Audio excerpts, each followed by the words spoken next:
Howdy, talking to you from Houston. It is mid-November practically, and it's in the 80s today.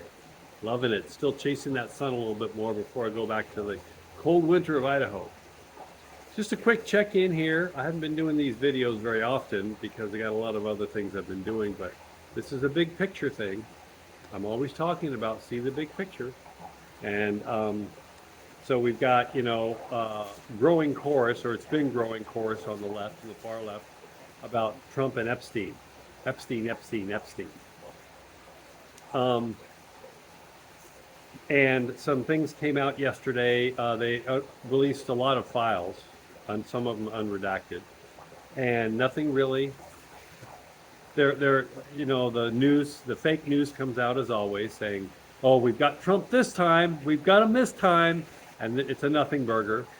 So I ask you to practice. Anybody who looks at me, people like me, as a conspiracy theorist or a complete blind Trump supporter, we're not. But if you thought, if don't you would think, common sense, if the Democrats or the far left and the other people who absolutely detest Trump would have had something on him from the Epstein files, let's say, they would have brought it out a long time ago. They've done everything else but the kitchen sink to him. I mean, everything, including the fake Russia hoax, the collusion, all this, that there's going to be heads rolling on that soon. There'll be prosecutions for that. But if they had anything on Trump and the Epstein files, which they have, they've had these files, they've been sitting on them. Do you think they would have got him by now? No. So quit falling for the distractions, okay?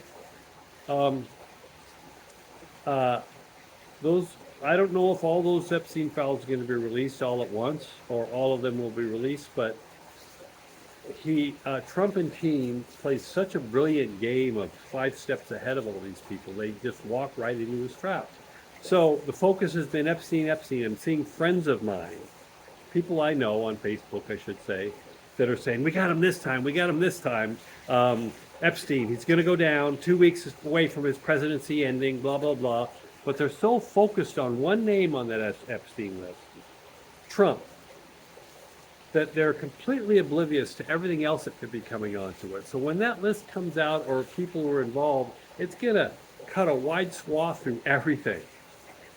There's people like me who've been watching this for years. There's people like me who've been calling for the release of the Epstein files 7, 8, 9 years now, way before this hullabaloo.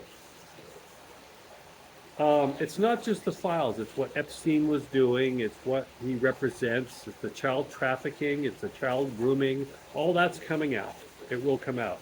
But try to see the bigger picture because it's like I said before, Lucy with the football. Remember the Peanuts, Charlie Brown, where she said, "Come on, Charlie, come kick the football. I won't pull it this time." And he comes, kicks it as hard as he can. She pulls the football and he lands on his ass.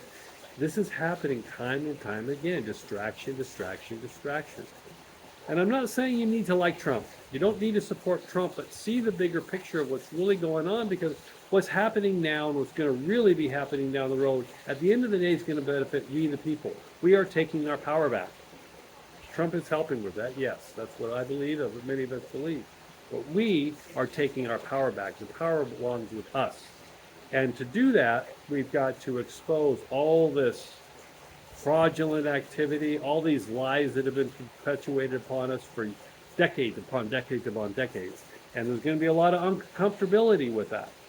Look at the SNAP program that happened. There was a reason this whole SNAP thing. If you look at the bigger picture, I say, people laughed at me. How do you get people to focus on the Epstein files? Talk about the Epstein files, like Trump has been doing. And they've been wading into the trap. How do you get people to look at the SNAP benefit program and all the fraud that's been going on to it for decades? Talk about it. Shut the government down. Get it focused. Now it's coming out that there's tremendous fraud in that. The system needs to be rebuilt. Just like everything on every other level, the system needs to be rebuilt. So pay attention. And again, I'm going to remind you, I'm not right all the time. But if you go back on my social medias for 6, 7 years, I would say 90% of the time, things of myself or people I've talked about, people like me that we've talked about, we're right. We've been right all along. And how do we know that? Critical thinking skills. A lot of research. not just listening to a leader or an institution or the news blindly. Okay, I've said this over and over and over. I've been right about everything about COVID so far. And just because I've been right about all that does not necessarily mean I'm right about everything. But we have our thumb on a lot of things going on, and there's going to be even more chaos down the road. So hang in there, try to see that big picture. Use common sense, critical thinking skills. It's going to be a lot easier on you when the shit keeps hitting the fan. Talk to you soon. Bye.